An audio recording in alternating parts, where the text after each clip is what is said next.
Beyblade was my life as a child. While some other people were fans of Pokemon or Digimon or even Metabots, I always gravitated towards Beyblade.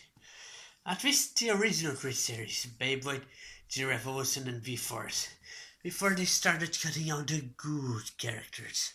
In fact, it was through Beyblade that I made some of the my. In fact, it was through Beyblade that I made some of my oldest and more long-lasting friendships. But you're not here to hear me fanboy about Beyblade. After all, I review games. That's what I do. And there's no other game like Beyblade on the PlayStation. One of the first games I ever remember buying, and a game I hold nostalgia value. The game starts promising as you drop right into an FMV of the opening titles. It's actually in great quality, and the soundtrack still makes me rock to this day. But once you start the game, you see how that promise drops. I've heard complaints that this is the most basic of basic games on PlayStation, comparable even to Beb's 3D. In fact, once you start a match, you see that it's just spinning tops. And sir, spinning tops might not look impressive, but I think that complaint doesn't apply here. As soon as you pick up an M, and whether you're male or female, with a generic anime avatar, you're both thrown right up into the game.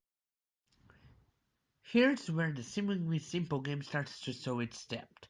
You have a career mode and a versus mode, where you can pick your character between members of the Blade Breakers and some others nobody cares about. Alright, maybe the Russians. If you go into the career mode, you face a series of challenges with your avatar in a tournament till you face the characters of the show and ultimately win, hopefully. At first, everything seems simple. You've got a meter that you start up, releasing it with X, being either told, what a weak ones, or what a great ones. But it's when you get to customize your Beyblade, that is your spinning top, that things really start to improve. As a child, of course, I didn't understand any of this, so I always played versus mode. But the truth is that the customization system, so here's the amount of selectability. Do you want to focus on balance, thus saving stamina, defense, so Beyblade hitting yours doesn't remove that much spinning power, or attack? Either way, there are options. Just as long as you make sure that you don't leave with pieces missing, because otherwise you'll be stuck there for half an hour trying to figure out what you did wrong. The gameplay, well, it's just a simple minigame. Really, you either try to throw off your opponent out the stadium, or you outspin them. I prefer to do a great once and hit them hard heavy, quickly out of the field. But it's insanely rewarding when you're brought down to the last few hundred spinning points and just win. The graphics, while simple, also show you how much spinning power your spin top still has. This might not be the most impressive thing on the PlayStation. They might not even be impressive 3D models. They're just spinning tops. But they're effective at covering what does happen.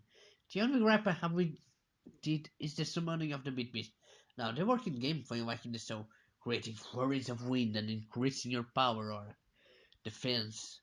But probably in the show they are this great operation. In the game they're only a brief sprite and a white. It's the same really, as is the fact that unlike the show, everything's played in the same stadium. But it's a stadium you'll get to learn and love, even if it's the simplest of stadiums. I actually had a very similar one as a child. Overall, Beyblade is a game with hidden depths. I must admit, I hated it as a child, and even when playing multiplayer, I always went for something else. In terms of licensed anime games, Yu-Gi-Oh! Has it best. But I've learned to love Beyblade the game. It's an acceptable foray into the series. Now it doesn't have the story of the anime, and maybe the player avatar looks more like something out of Pokemon than Beyblade. Is it just me or that looks like karaoke? I'd still recommend it. If not to play it religiously and try the different combinations of spinning parts, at least to try it out. With that said, all I can say now is see you next review and don't forget to let it rip!